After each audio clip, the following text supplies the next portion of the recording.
All right. Oh.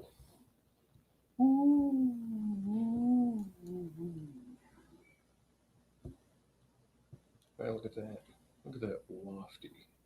Here, I'm teaching you how to do art, guys. Instead of just look at that. Look at that. That is a composition thing. You want to do some creative art like that? That's right. Well, folks, today is just another one of my amazing tutorials and one of my amazing art tutorials. Subscribe to me now. By the way, if you meet anyone with a neck like this, look at that. Look at that. That means that we're old and horny and ready for a tracheotomy. I was watching Val Kilmer, the documentary. I thought it was pretty good. I liked it. And then today I was watching Old Faith to Grace. And she was just throwing herself all over. I'll never go to the United States. It's a horror show. Who would think of doing such a thing? She'll beat herself up, not lament her past, and then so mercurial she'll just change her mind the next day now. So this, and then see, look, don't do this, right? Don't do this. Leaving your white gesso out, using your white gesso as acrylic paint, white acrylic paint. But I got to paint that top clown out. And so you guys have to suffer my commentary. I'm wearing my Nike shirt, so I'm just going to do it. And lots of little stuff. Just I don't know, like it seems like everyone gets caught up in trying to specialize, right? Where the main thing about their channel is the main thing about their channel. So you guys get to see my pre-prep. Oh boy, who doesn't want to watch a live painting? StreamYard painting for dipshits. Now, just for clarity's sake, this clown over here, one behind me, this was painted by a guest painter I had over, and maybe I can link her Instagram. This, on the other hand, is what I'm working on. Gotta get this done, and then so as today I was watching, not all of the Faith to Grace videos and, going over relationships and this and that, just thoughts and this and that.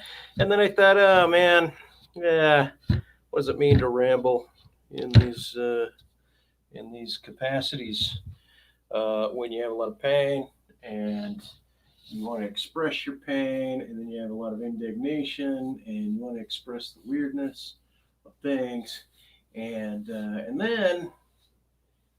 So there's that, and I was watching a Sarah Silverman, and sometimes she's got some funny stuff, sometimes she's got some real sincere stuff, and sometimes her stuff seems kind of too dumb even for me, and I'm kind of I like to allow. I don't know. I think I allow all sorts of data, not all sorts of data, but a lot of data. You don't get around horror shows, and I'm not too much into pornographies and abstract pornographies, artistic porn maybe. But anyways, I was listening to Sarah Silverman, and some guy had called in saying something like, I don't know how to love myself, and I don't understand this whole love yourself before you can love idea, because he kind of, like, if he would have just left the question like that, it would have been great. But he instead, by the way, I'm using gesso, dipshits, right, as white paint to block stuff out. And anyway, he said something like he's not able to be loved because he's got too many faults. But if he wouldn't have said anything about why he doesn't understand why people say that you're supposed to love yourself before you love anyone else, it really got me thinking, because I thought, man, I'm practically loveless. Just get a load of me. You guys all love me. Don't you know it? But yeah, no, it was an interesting idea, because there's nothing to say that you. I mean, I saw Leaving Las Vegas with Nicolas Cage, and that character didn't love himself. He was destroying himself. He was beyond. He was done loving himself. And maybe the prostitute, played by the Karate Kid's girlfriend, Ralph Macchio, I forget her name. Get the actress's name. I think that was the actress. Anyway, point is I figured there's got to be some exceptional case where us flawed humans, us non-perfect creatures, yeah, like like Sarah was saying, you have to love yourself. But this isn't Sarah's school. This is clown painting school for dipshits. And so let's start out by being a dipshit and making fun of Val Kilmer. And then we'll get into some serious stuff, like some politics maybe, before my hip gives out and I end this amazing 10-minute live stream. Maybe without looking at any comments. And I was noticing all these other people had all these like Orwell and Pirro and Faith and Amanda and some of the old guard that had this old shit up. And then the Winston Sydney. Like this guy, all he wants to do is post shit videos about, Shanny and Rev. And now I gave him this big long babble about it. And now he's back to just atheism videos, which, what it's worth, because that's cool. Anyway, right here, what I'm trying to do, for those in my art class, is I'm trying to put some knuckles in on this handlebar, because I had the handlebars like a U handlebar. I got to knock it back, because this clown hoe in the back, that's this lady. She's the clown lady. I like to call her a hoe, not because she's a prostitute, but because she's going to be wearing hose. You know what I mean? God, maybe you guys can't even hear me. Why would it matter? Why would it matter? This video should just be sped up for the cool physical therapy moves that I did earlier. In any case, I just sat there and I thought, God, what? I mean, you have to have some sort of self-regard. If it's not love, you have to have at least some minor self-regard just to keep existing. So you're not just a flop of shit that lets yourself get kicked out into the streets, where then you tire out and you freak out and you lose your shit and you go to jail and you get depressed, you come out, you use drugs, you sell drugs, everything drug, and then you'll lose your shit too early, and you think you had a good life, instead of just being a clown, just getting to the clown level. Like there's a song, you don't want to get too deep, like drown me in the shallow waters before I get too deep. So that's about like not getting too deep intellectually, not getting too deep into the weeds of certain things. Only a certain mind can do it. And there's this other song, has the same thing. I think I talked about this like a while back when I noticed it. It's called Still My Sunshine. And he says something not dissimilar to the E. Raquel, not getting too deep. Damn, I can't believe I don't even know the lyrics to one of my favorite tunes. I have to play it, keep it under the detective algorithms. Yeah, that being said, I just rethinking all sorts of things, back to clown class. So this leg's warm, painted with the warmer brown, and this one over here is a cool purple. It's just because I broke open the purple, but I wanted to sound intentional with my students about what I'm doing. Like there was intent instead of just like that was the closest paint. And anyway, I think I might be able to do something out of it. But then I thought maybe I should just do, clown painting for believers. Like if you're a believer, not a believer, like a Justin Bieber, but a Bieber, not a Justin Bieber believer, but a believer in a higher power, even a destiny. If you believe in determinism, I mean, and it's all determined, then if you know how to paint, you just start painting because it's kind of determined. It's just going to kind of happen, and you don't really need lessons, right? You just kind of like just let your hand do it, and put a blindfold on. And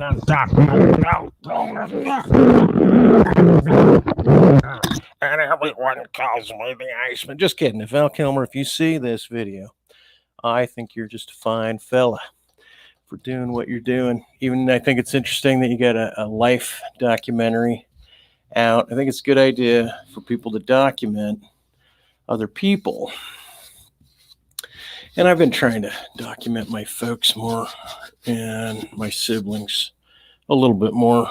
And I think it's important because it's such TV and radio and any recording device of us from photographs on, just so like important, like it's so cool to be able to dip into people's lives like dipshits out there. And by dipshit, I don't mean like you're dipping my shit. What I mean by dipshit is that you're dipping your brush. Oh shit, where's that camera?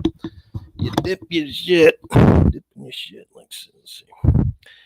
Okay. Once again, this is radar video for language and probably not content. Okay, so I got the guy out. As you can see, he's kind of painted out.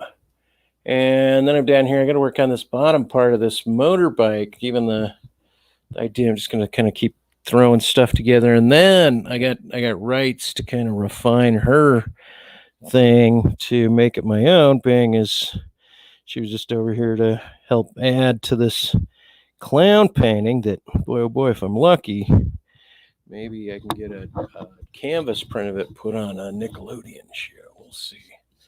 And again, I might be considered too damn freaky. Like I'm kind of going for the artist that like no gallery will take. Not because I'm too crude, just because no gallery will take me.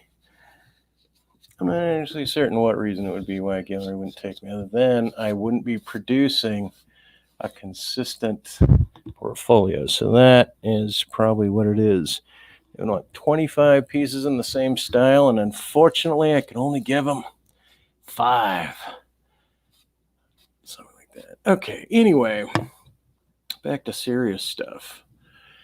This lady clown, that's got to be her arm. So her arm, instead of this hand, is going to be not on this clown's side, but up here playing ping pong. So make certain that you get your foreshortening right when you're trying to do your initial sketch right now. Once again, this here, I never talk like that, but this here paint, this is acrylic.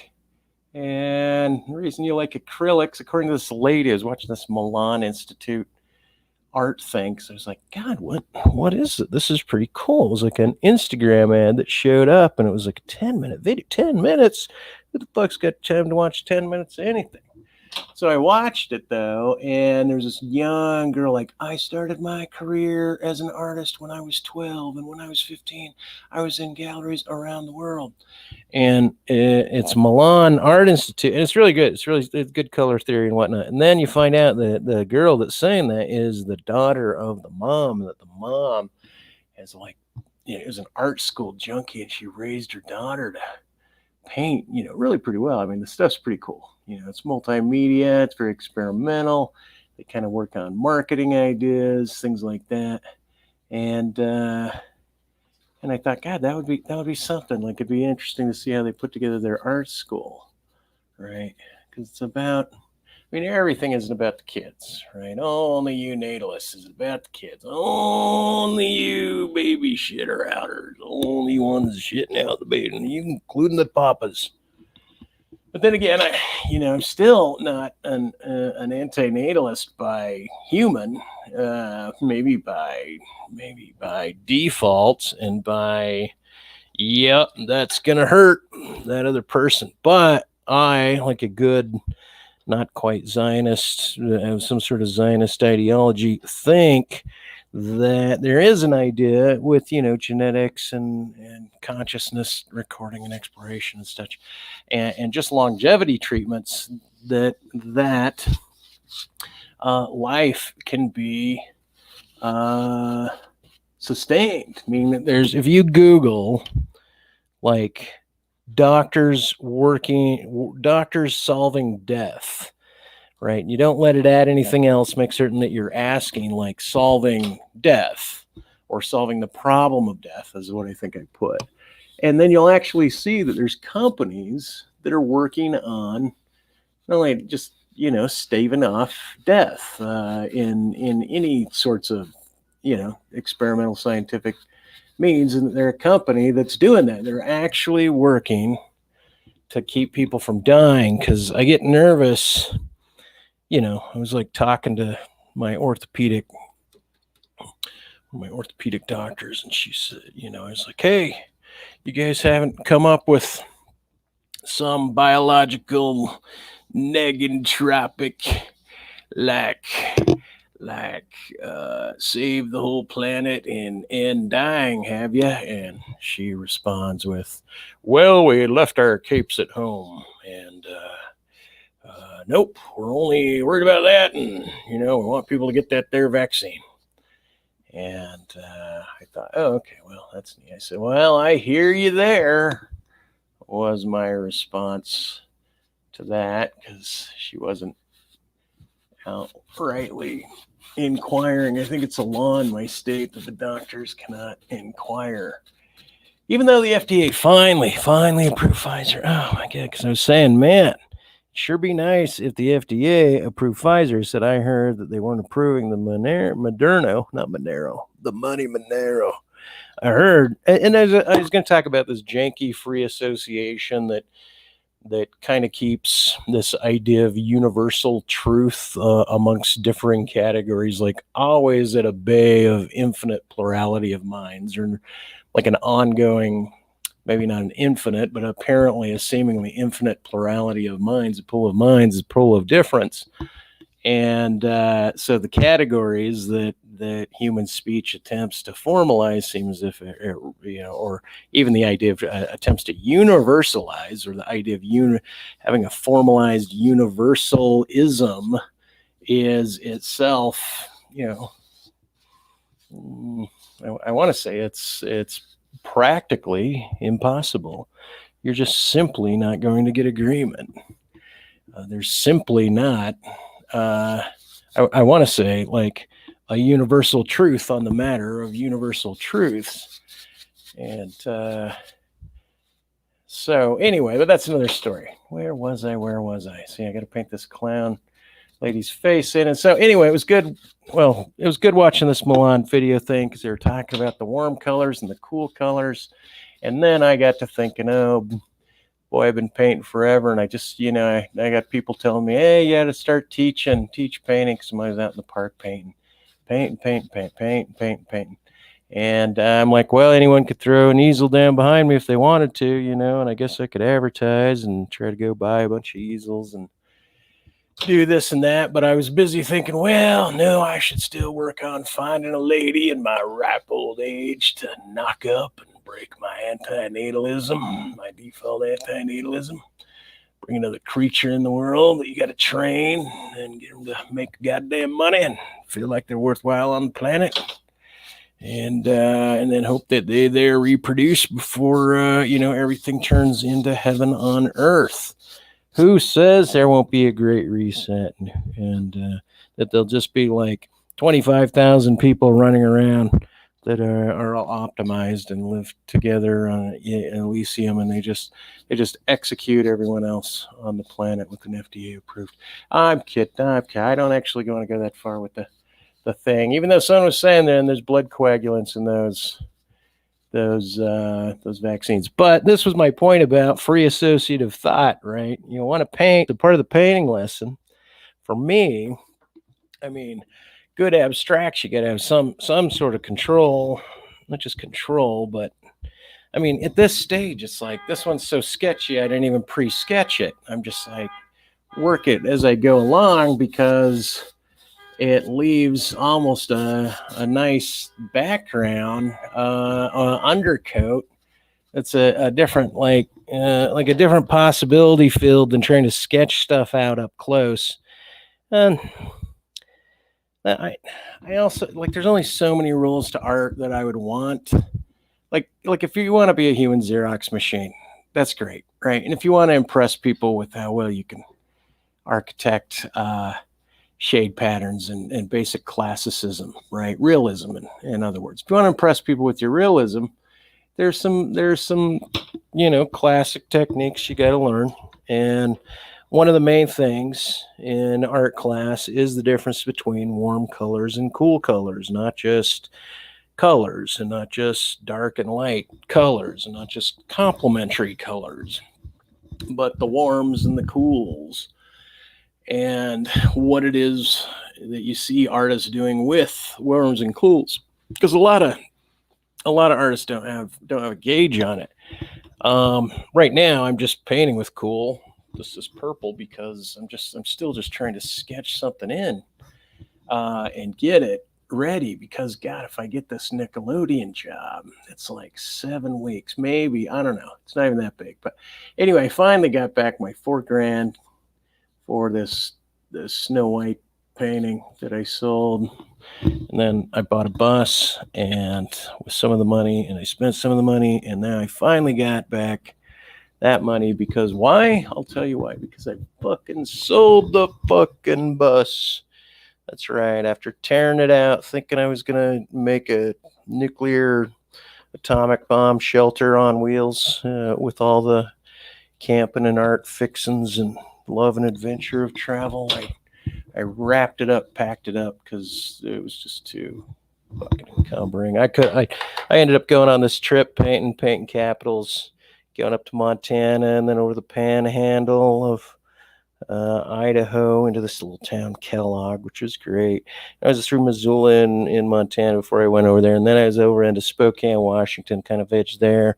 Went to a bar, didn't drink, hung out. It was just kind of checking out things, seeing how I liked the town. And Salem was great, and Olympia was great, and everything. But anyway, I made my way to Seattle, and then down. I was painting in Olympia, and then Salem, and then into Sacramento, and I went to Chico as a sideline just to drive into that town. That was like a bad move. And I went to, Mount Shasta, which was cool. A lot of hippie energy, a lot of clean water from wells, and, getting our vegetarian this and that on, getting ready to hike and be chill with nature and all the heat and everything.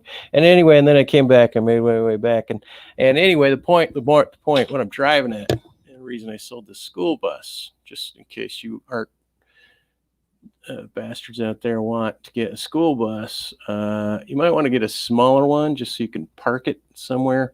Because in all these towns, it was like either it would be so difficult to negotiate a bus through, because like the town of Kellogg is this little ghost town up in Idaho.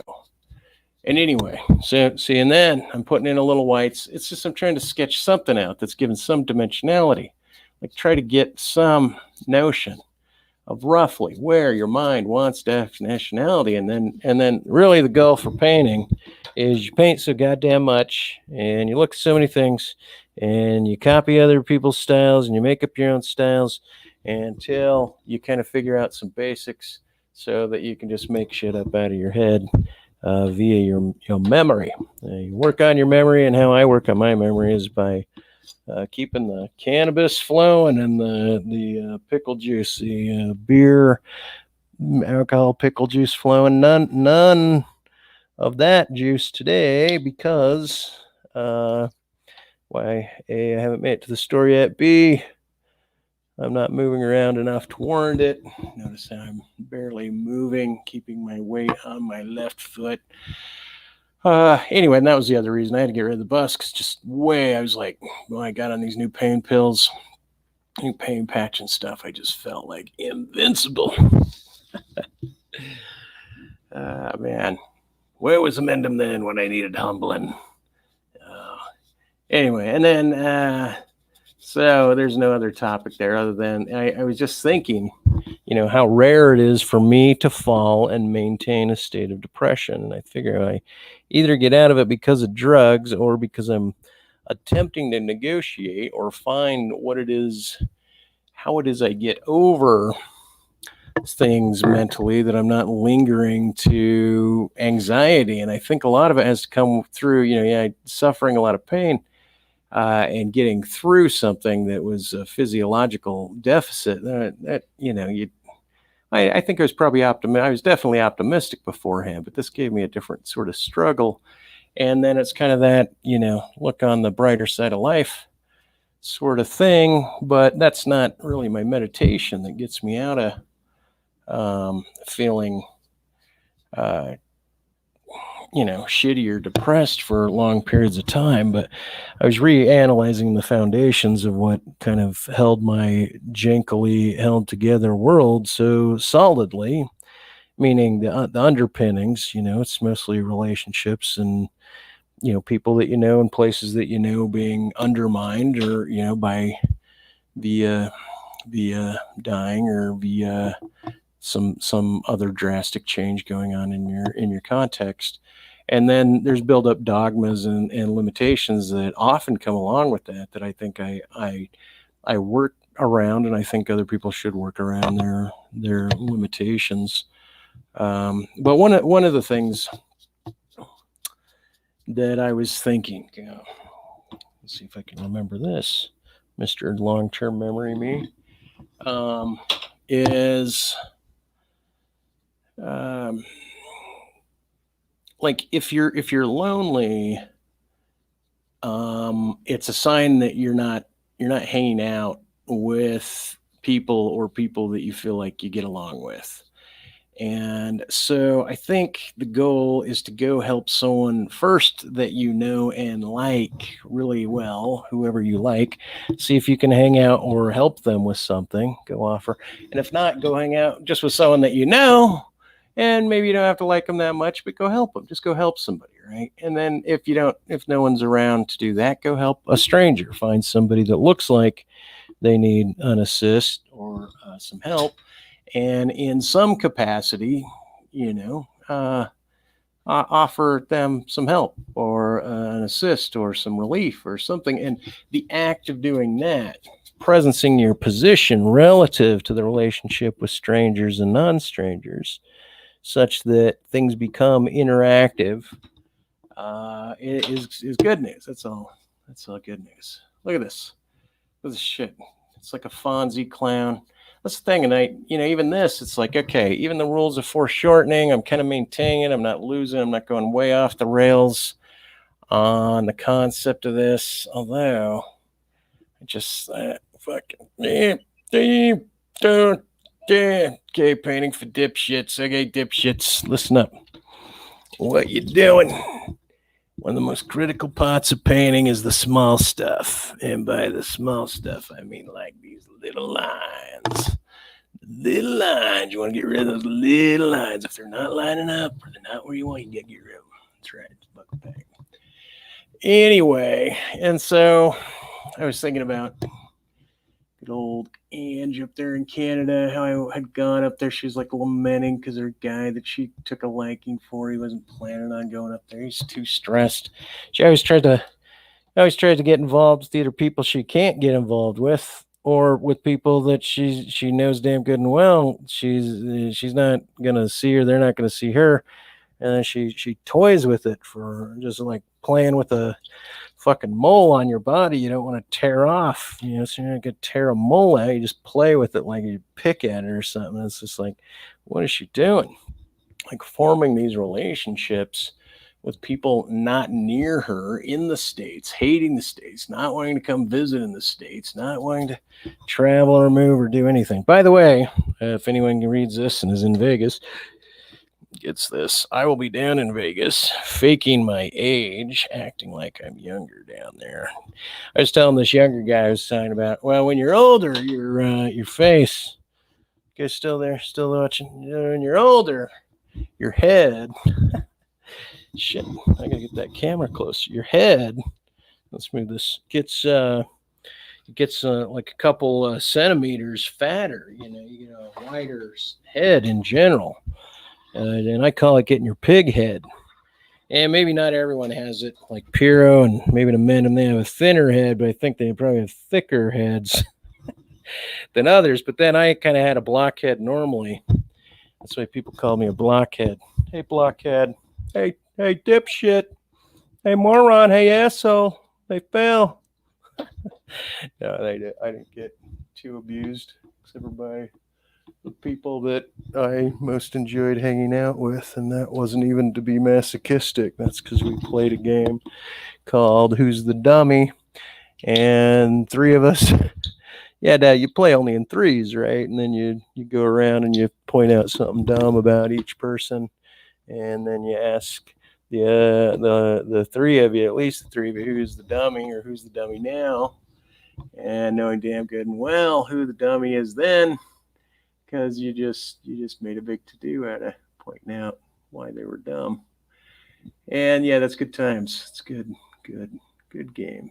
Certain little anecdotes with friends, old friends, not new friends, friends that had to go on and do their own thing in life before everyone else had to take off and do their own thing in life. That kind of the lament of the late 20s soul when you're 20-something friends from your 20s goes away or starts leading their own life a little bit. Not everyone has time to sit around and play grab ass and pinch the nipple and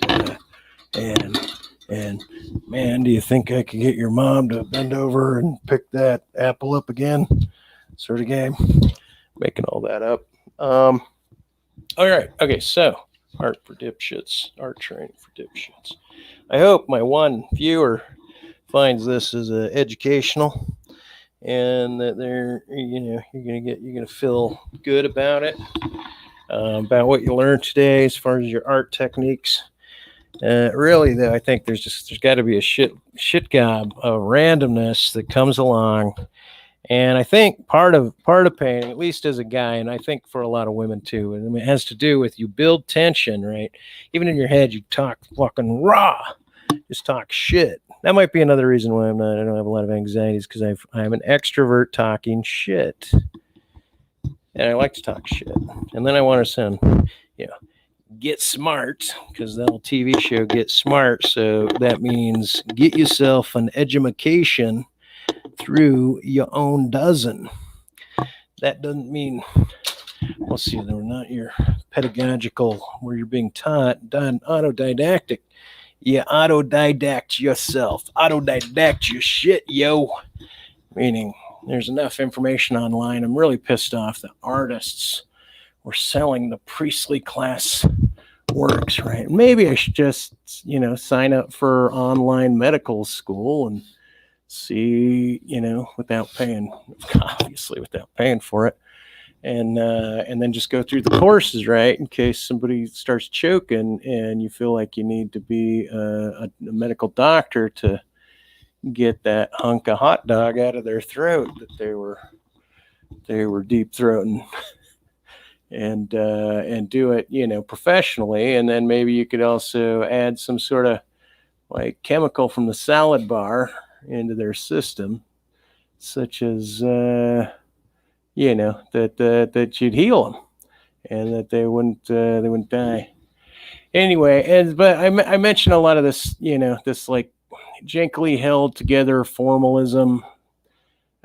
These ideas of kind of a retreat or an opposite, kind of the absolutist versus the relativist in philosophy. The absolutist makes fun of the relativist, like, well, how do you know that what you said wasn't absolutely true, or something like that, right? And this was more of the universalist claims that are applied to a God, like this omni-God idea, instead of just a God that eclipses you, like a cloud that you're in, or a room that you're in, or whatever you're in that's eclipsing you, right? God can just be so much bigger that he appears to be an biggest bigger he must be. Just because he eclipses you doesn't mean that logically it follows that he must be all those things.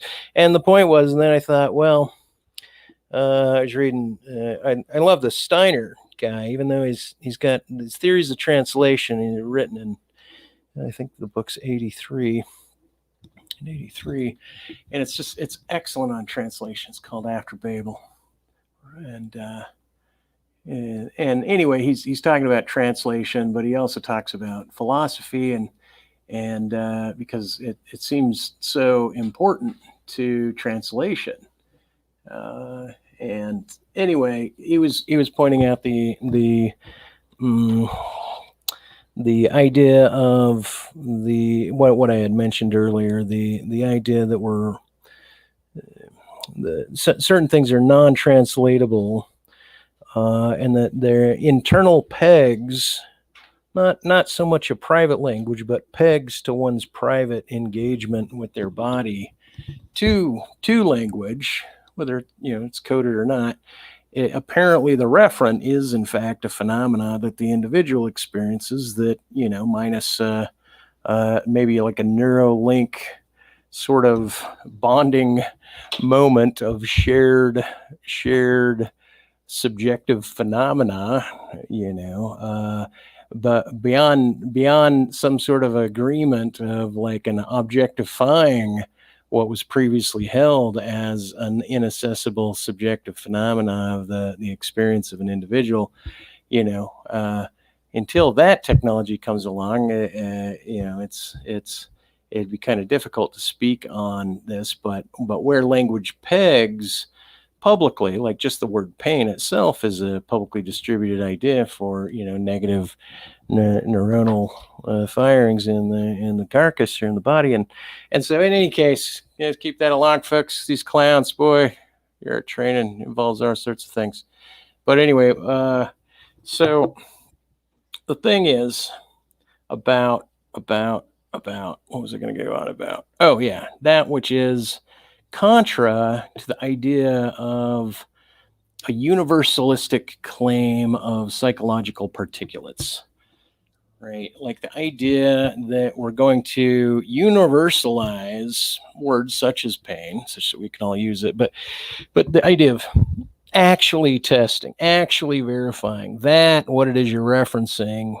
I mean, on a really base description, it's fine. But as far as like a nuanced, subtle aspect or qualia within a pain, a subcategory of pain, it's like asking someone to disambiguate God. Like, okay, look, just for me, when someone references God or argues God, and I'm a theist, I say, well, look, just can you disambiguate God for us? Just tell us what it is that you're talking about when you're referencing God. Just give us the lowdown.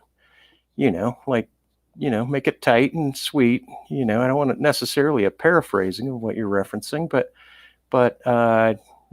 like give us not just the basic outline, like tell us what the hell you think your word is pointing to when you're referencing that. And then it seems like the majority of theism, just it's strictly, it's a translation, acceptance of text, and then it's in most Christians, they don't have some supernatural thing. They have an ecstatic phenomena that occurs when they're reading or among other people that are oriented to the same text. So when they're reading the text, it aligns in some spooky coincidental way, such that they find the spook of the matter to be, the justification for the existence of God. And to me, that will always remain psychological until I was confronted with I guess greater than normal access. Is that weird? Access to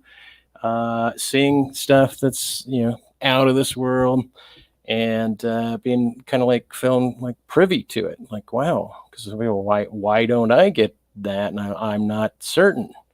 And I thought, though, that a lot of it had to do, even as an atheist, there's this disgruntled quest or threat against the universe that I must have held up, like kind of this like never give up and always strive for your dreams and at all costs, blah blah blah, instead of trying to relearn to re-navigate, reapproach, or just outrightly just fucking end. Like, give up on your dream, right? Why do you want to paint? Why do I want to paint? I was like, what the fuck? I'm done with this representation of kookism in the mind passed off as an idea that is like a cultural import, and possibly even, at the diminishment of conventional artistic realistic depictions, pre-photographic reason to have depictions. I mean, I'm not saying, for portrait painting, it's to depict a realism. I mean, there's plenty of fantasy things, people were doing like the raft of the Medusa or watching shipwrecks, but they either had to witness them from shore because there were no photographs, or they had to come up with them in their head, put them together, use what's at their disposal, use foreshortening. Michelangelo's David heavily foreshortened for the viewer to stand below it, such that it looked, his head didn't look far away. It looked like David was Goliath. He's that big and that grand and whatnot. And so, Michelangelo, being a master of his craft, is another thing. And then I think it has to. There's also this idea, like the younger talent, or it's always just going to be talent. There's I shouldn't even call it talent. Just people that know what they're doing. It's always going to be the next generation of people that know what they're doing different things. But I even think that is enviable. There's something enviable about the youth going through their relationship with art. Like, what's your motive? I guess I personally thought that it was more like, I'm good at it and I can focus on it, even though I've spent a lot of time dumbing down my art since way back when. Dumbing it down. Keep it. Hey, don't keep Austin or Portland weird. Keep your art dumbed down, dude. Just keep your art dumbed down, dummy. All right. Oh God, this is the other thing. Just to talk. Like my old girlfriend in Seattle, I haven't seen her in a long time. I haven't hung out with her at length in a very, very long time. And I spent a week with her up there. Oh my God, that lady. Very, very complicated. I was just like, when did I find out that she was so adamantly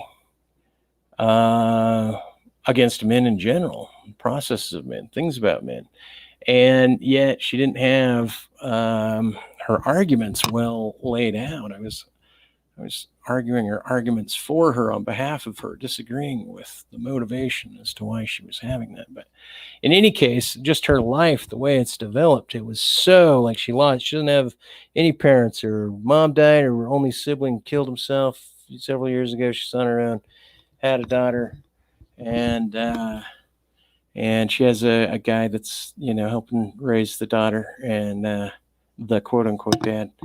And in any case, she I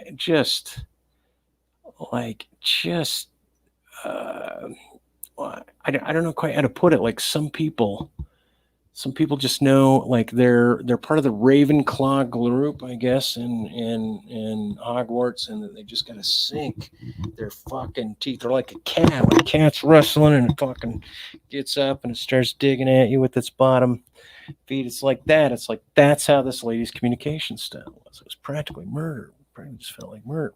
Okay, anyway, so that is the end of that, meaning the last person to watch me since I started just left the room.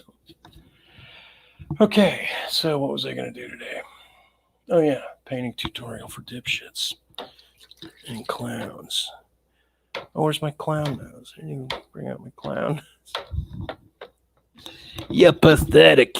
Just get it through your head, Mike. You're pathetic.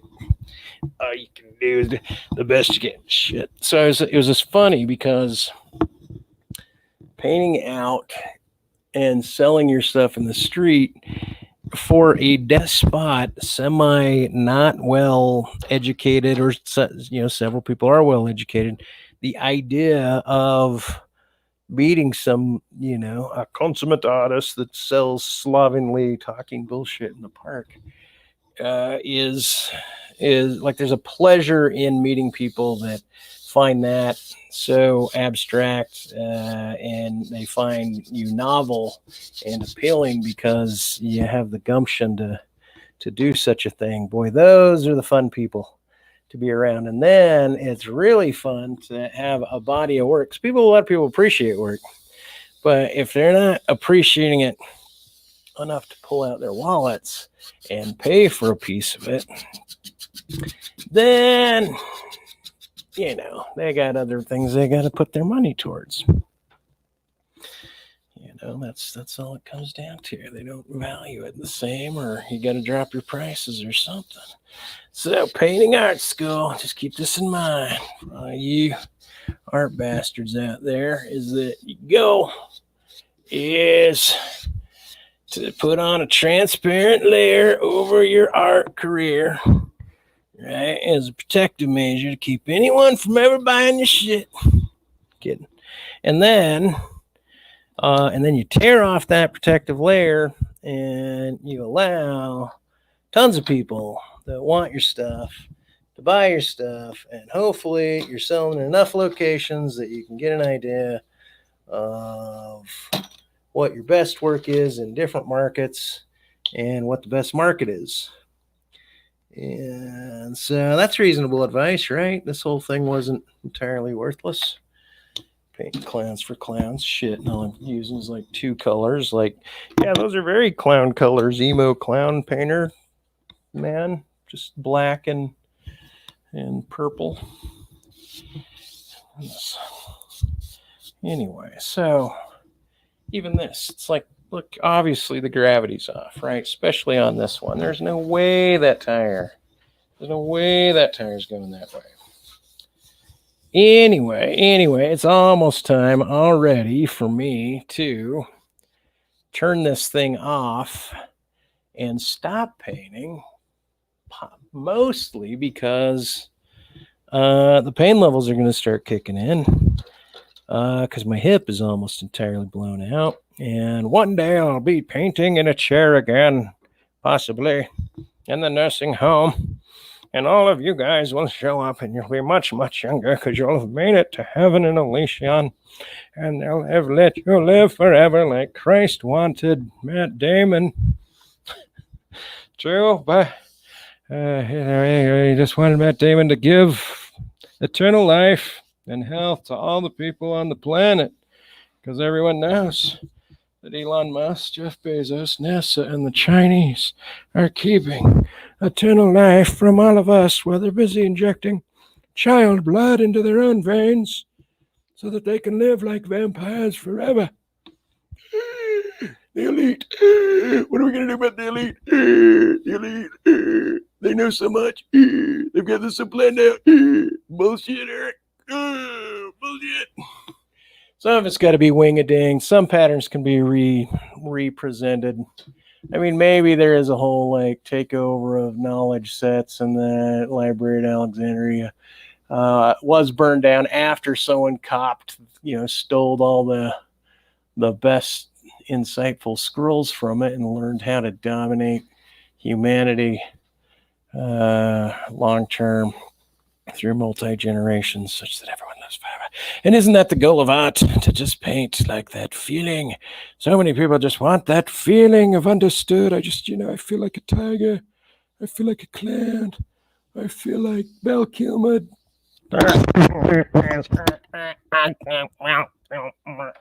I have throat cancer, and I want to tell you about my life.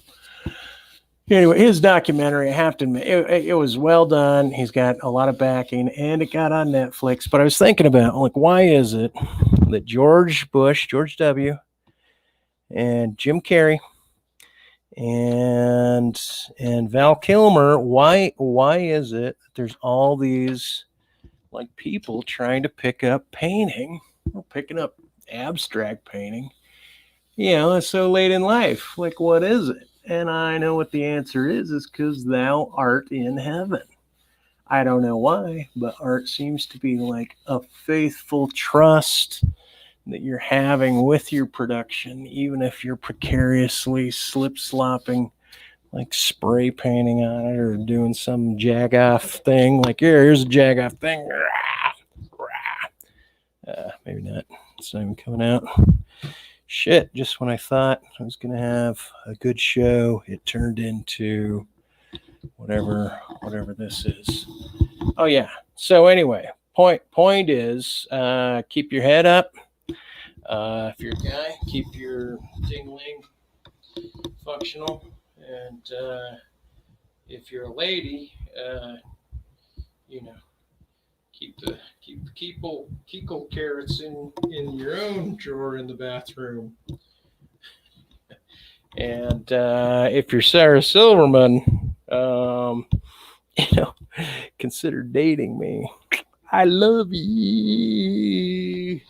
And Britta Fidgety. And what was her name? Lisa Lampanelli and Rosebud Baker.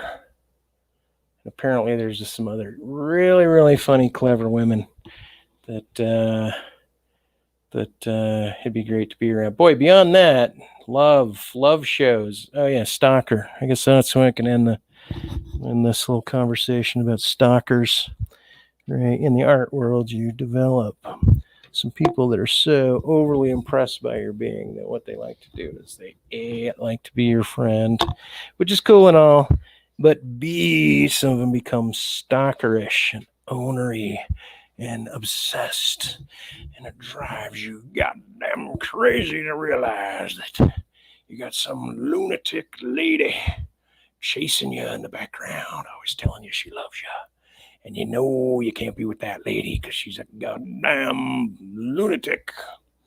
Not entire lunatic, just the wrong kind of almost lunatic. You gotta put the kibosh on that bit of beeswax. And that's just a note to self. All this is a note to self. Because God, ultimately the main problem with being profane or being crude or even, I'm not even pushing really any heavy limits. Maybe in some art pieces, sure, maybe every now and again, but I don't talk about, drowning people in toilets or killing kids. And I'm not the worst thinker, Anyway, point is though, is there is still just this thing about maintaining one's mind in like if you're going to lose your mind, that means you're going to allow a mega associability to come in and dominate. And then in order to re-find your mind, which I recommend, like to me, the exploration of art isn't just pissing through art and creating great things and selling it, but a lot of it has to do with kind of a transmission to yourself in the future, and then the affect of what your art is in general and whatnot. But if you're going to lose your mind, you're going to increase association, I believe, of items, such that the very foundational grammars or underpinnings, things that you care about that are persistent, become secondary or less than to the point where you lose your shit and you go around and you walk on all fours and you lick walls and you have a good time with the sense of possibility, which I do think, I'm there. I'm not saying there's nothing to that. I'm just saying at some point, if you want to reground and get back into formal society, even if you want to take some sort of haunted Ogader approach to the omens, such that your Ogader approach of omen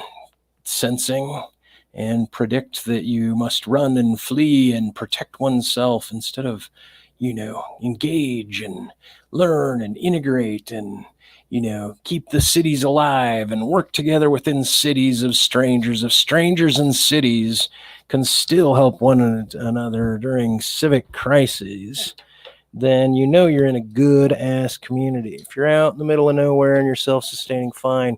But if you're in some rural community and you're not getting along with the Hatfields over there and the McCoys are pissing you off, things might even be worse if you're out and about in the middle of God knows where, trying to keep ends meet and make certain you got everything, and you're further from where major resources often being taken, when one could just take their brains and fast track themselves into some form of a medical school and actually maybe get hired on by Elysium. This is such a shitty, dumb podcast of re-rotated topics, and I'd really rather just teach you guys what I was going to teach you, and that was called painting. This is a live painting tutorial for dipshits, and the reason why you're a dipshit is because you tuned in and watched. That's right. Anyway, give me a good rating. Give me a thumbs up, because if you give me a thumbs down, and this is a StreamYard thing, the problem with this video is it defaults as being okay for kids instead of giving you the option. And so I'm going to have to go in and change it. So it's not okay for kids. YouTube came in and took my pig and clown stitch removal video. Google it. Not off of my site, but they recategorized it as not fit for kids. And it was just a horror clown fun thing with a woman that I was going to marry and never did. Oh, that would have been a sure lock. So remember, guys, though, opportunity knocks very few times, and you want to make certain that when it does show up, that you, on a dime, can choose it, pick it, know it, want it, take it. Don't pass it by. Don't pass up and allow the very ephemeral life whipping by to be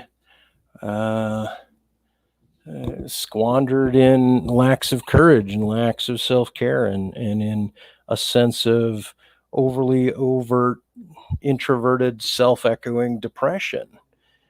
I mean, somebody says that introverts are much more thoughtful and insightful and people than extroverts in terms of taking cues from people and knowing the nuances of, different social behaviors. But I don't think that distributes properly over all extroverts, and B, even if it does, because the extroverts are out yapping, a lot of the introverts are just, they can, be butt touchers, as this young guy tells me, be butt touchers and self-congratulate each other on being insightful, because they're meditative on certain things. And you got to give credit where credit's due, but at the same time, you don't want to overly credit the introverted as somehow necessarily being a brighter form of humanity or a preferenced form of being, by virtue of I guess scoring better on some statistical measure that says they're more insightful. But the point is, oftentimes I think people left alone become neurotic, right? And I suffer that. And so the problem, if you're an introvert and you're left alone instead of being an extrovert, where you're going out and seeking things, you can echo so depressively in your mind that you then become possibly cynical, if not just outrightly a fucking Debbie Downer on yourself and the world. Okay, that all being said, yeah, I'm nervous about the foundations of my own life falling apart when there's like emotional foundations, like keystones to my emotional stability that I've fought so hard to kind of, retake and regather after, fucking myself up. And anyway, is there a point to any of this? Oh yeah, it's like advisement. Advice. What can I advise? Advice for young artists. Don't do it. Don't be a painter. Don't be an idiot and be a painter. Be a 3D animator and make the bank just like all the old school 3D guys did. That's right. That's right. Make certain you're digital. Okay, so any commentary on the painting? This would be great. I could really go for some feedback on what you guys think I've done with this masterpiece. And so feel free to leave it in the comments. And I just don't want any talk about how great my ass looks or how in shape I am. And, you know, I'm like, it's so, I just feel like an object when people just like to stare at my ass and my throat. And everyone just likes to make me feel like I'm the best, like, Val Kilmer impersonator on the planet. All the time. Everyone's like, God, you're just like Val Kilmer. You're indignant. You're hard to work with. And I've got throat cancer. Oh, do you guys like this bull haircut? That's my exit line.